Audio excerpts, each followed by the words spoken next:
स्वागत है दोस्तों।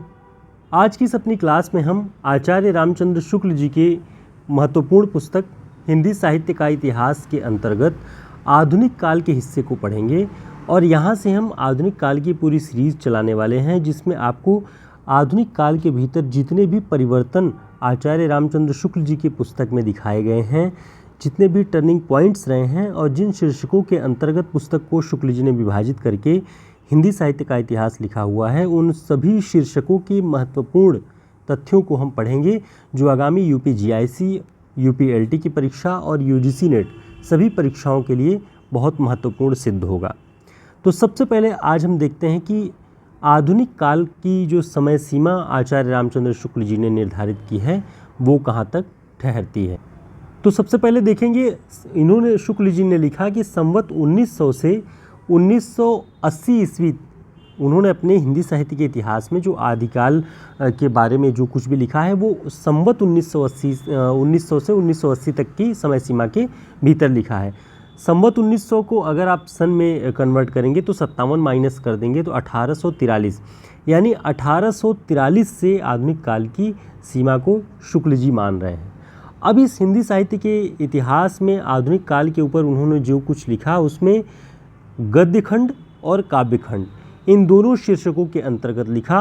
अब देखते हैं, सबसे पहले आज हम जो देखेंगे वो गद्यखंड के अंतर्गत उन्होंने किस तरह से विभाजन किया हुआ है।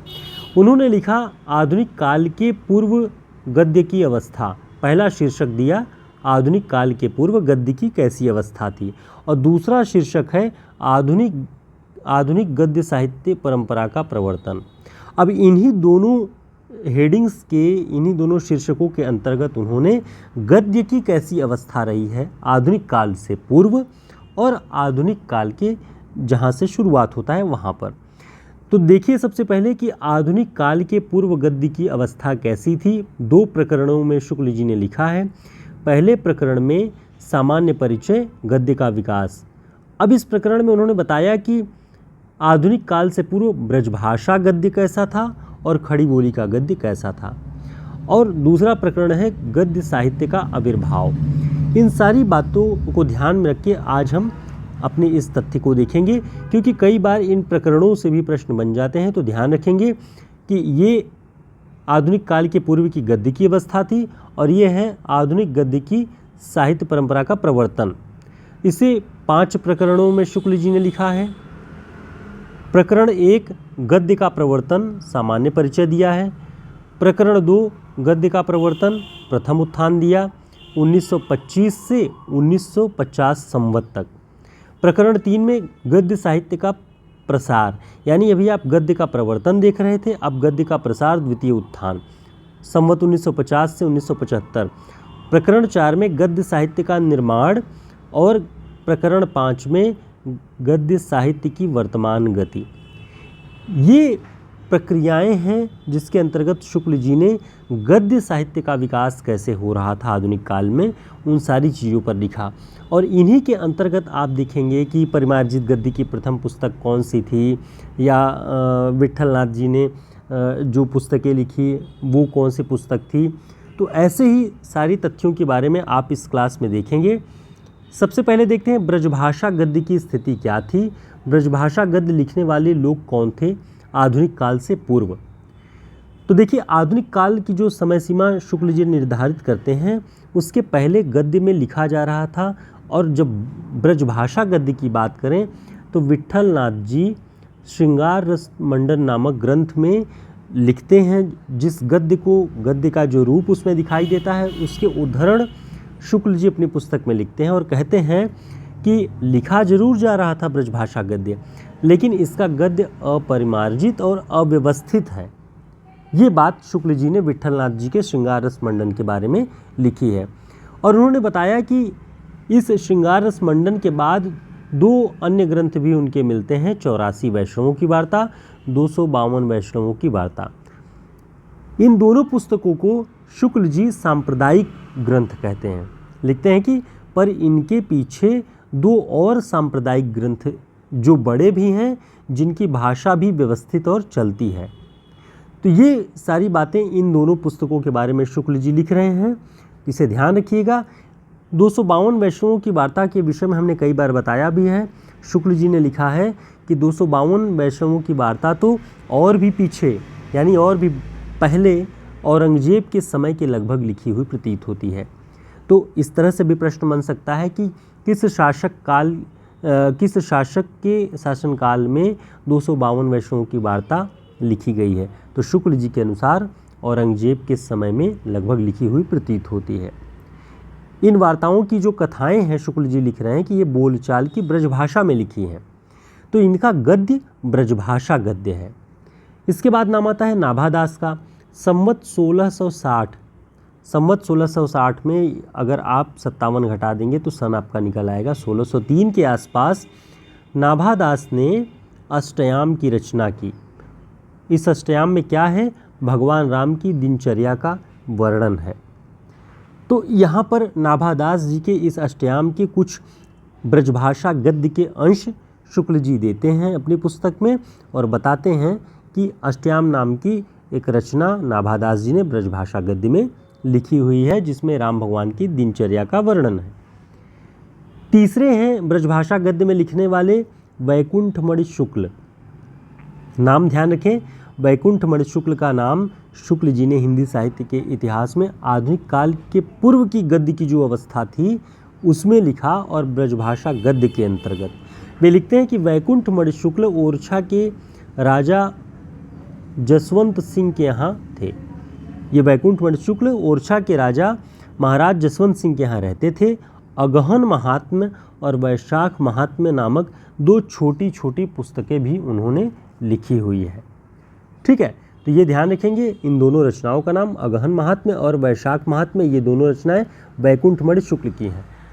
जो परीक्षाएं जिस तरह से आजकल पूछे जा रहे हैं प्रश्न परीक्षाओं में और नए प्रश्न बन रहे हैं, उन दृष्टि से जैसे हरियाणा असिस्टेंट प्रोफेसर भर्ती परीक्षा में पूछा कि बनारसी दास का जन्म बनारस में हुआ था, यह कथन सत्य है अथवा असत्य। तो आप जब उनके विषय में पढ़े होंगे, ऐसे नामों को हम नज़रअंदाज कर देते हैं या उनकी किसी रचना का नाम देख करके छोड़ देते हैं, तो हम परीक्षाओं में इन कथनों को सही तरीके से चुन पाने में सक्षम नहीं हो पाते। इसलिए वैकुंठमणि शुक्ल का नाम ध्यान रख लेंगे, उनकी रचनाओं को ध्यान रखेंगे। और ब्रजभाषा गद्य के अंतर्गत चौथा नाम आता है सूरत मिश्र का। शुक्ल जी ने लिखा कि संवत 1767 में यानी 1700 अब इसमें आप 57 घटा दीजिए तो निकल आएगा जो भी सन, उसको ध्यान रखिएगा। सूरत मिश्र जी ने लिखा कि संस्कृत से कथा लेकर सूरत मिश्र जी ने बैताल पचीसी लिखी, जिसका आगे चलकर लल्लू लाल ने खड़ी बोली हिंदुस्तानी में अनुवाद किया। तो बैताल पचीसी नाम से लल्लू लाल जी की रचना है, वो अनुदित है। और किस रचना का अनुवाद किया? सूरत मिश्र जी की रचना बैताल पचीसी का। तो ये रचनाएं महत्वपूर्ण हैं, ब्रजभाषा गद्य के अंतर्गत हैं। और ब्रजभाषा गद्य के अंतर्गत इन चारों के नाम आपको ध्यान रखना है, विट्ठलनाथ, नाभादास, वैकुंठमणि शुक्ल और सूरत मिश्र। ये रचनाकार ब्रजभाषा गद्य में रचनाएं लिख रहे थे। अब देखते हैं हम आगे खड़ी बोली गद्य के बारे में बात करेंगे कि खड़ी बोली गद्य का स्वरूप आधुनिक काल से पूर्व कैसा था, शुक्ल जी ने क्या लिखा हुआ है। तो शुक्ल जी ने अपनी पुस्तक में लिखा, कई सारी परिस्थितियां उन्होंने बताई कि देश की सामाजिक और राजनीतिक स्थिति क्या थी, कि देश के भिन्न भिन्न भागों में मुसलमानों के फैलने तथा दिल्ली की दरबारी शिष्टता के प्रचार के साथ ही दिल्ली की खड़ी बोली शिष्ट समुदाय के परस्पर व्यवहार की भाषा हो चली थी। और इसके पहले उन्होंने कई सारी बातें दिखाई कि कैसे कैसे खड़ी बोली का प्रयोग कविता में दिखाई पड़ता है। अमीर खुसरो से लेकर के कबीर संत कवियों की वाणियों तक की बातें उन्होंने लिखी हुई हैं कि इन सब में खड़ी बोली का रूप दिखाई पड़ रहा था, जो उर्दू फारसी से काफ़ी अलग था। तो इसे उर्दू फारसी की परंपरा की भाषा न मान लिया जाए, क्योंकि इसमें एक अपनी मौलिकता थी भाषा की। तो ये बातें शुक्ल जी लिख रहे हैं और ये भी लिख रहे हैं कि अकबर के समय में गंग कवि ने चंद छंद वर्णन की महिमा नामक एक गद्य पुस्तक लिखी। इस पुस्तक के गद्य के आधार पर यह कहा जा सकता है कि अकबर और जहांगीर के समय में ही खड़ी बोली भिन्न भिन्न प्रदेशों में शिष्ट समाज के व्यवहार की भाषा हो चली थी। यह उर्दू नहीं कही जा सकती, यह हिंदी खड़ी बोली है।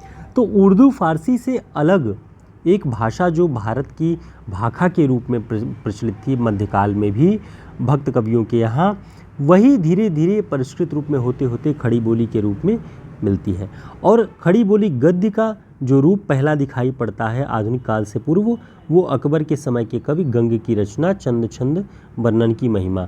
तो इस रचना का नाम ध्यान रख लें, रचनाकार का नाम ध्यान रख लें, किस शासक के शासनकाल में हुआ है। आगे देखते हैं, एक महत्वपूर्ण रचनाकार राम प्रसाद निरंजनी, उनकी रचना है भाषा योग वासिष्ठ। बहुत महत्वपूर्ण रचना है और ये टर्निंग पॉइंट है हिंदी खड़ी बोली गद्य के विकास की और उसके परिष्कृत रूप की।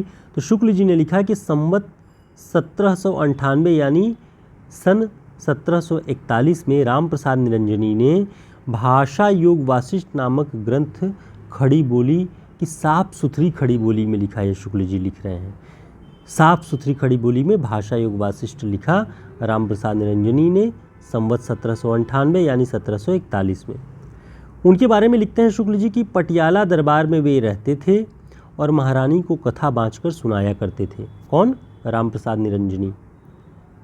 इनकी जो रचना, जो इनका ग्रंथ है भाषा योग वासिष्ठ, इसे देखकर यह स्पष्ट हो जाता है कि मुंशी सदा सुखलाल और लल्लू लाल से 62 वर्ष पूर्व खड़ी बोली का गद्य अच्छे परिमार्जित रूप में पुस्तकें लिखने में व्यवहृत होता था।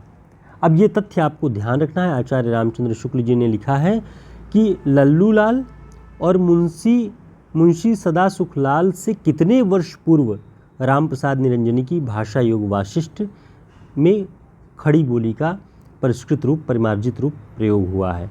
तो ध्यान रखेंगे 62 वर्ष पूर्व शुक्ल जी ने बताया है कि 62 वर्ष पूर्व पहले ही अच्छी परिमार्जित हिंदी गद्य में किताबें लिखी जा रही थी।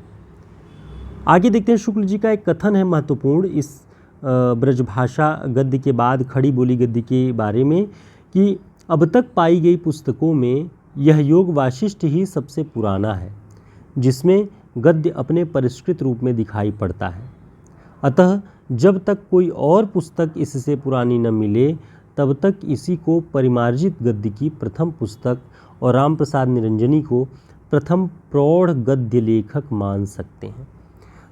तो यहाँ से आप देख सकते होंगे कि आधुनिक काल में गद्य का आविर्भाव और आधुनिक काल से पूर्व गद्य के आविर्भाव में जो प्रयुक्त हो रही थी गद्य का रूप जो था ब्रजभाषा में या खड़ी बोली में, उसके विषय में शुक्ल जी क्या महत्वपूर्ण तथ्य बताते हैं और परीक्षाओं की दृष्टि से क्या महत्वपूर्ण है, वो सब इस काल सीमा में आ रहा है।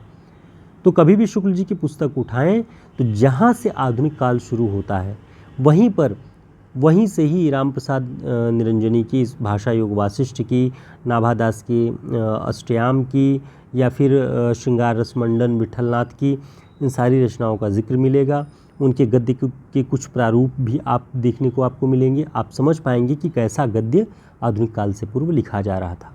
उम्मीद है ये सारे तथ्य आप ध्यान रखेंगे और आगामी परीक्षाओं की दृष्टि से आपको शुक्ल जी की पुस्तक को समझने में काफ़ी मदद मिलेगी और हम आगे भी गद्य का कैसे विकास हुआ, कैसे आविर्भाव हुआ, आगे शुक्ल जी ने जो कुछ भी लिखा है क्रमशः लेकर के कक्षाओं में उपस्थित होंगे।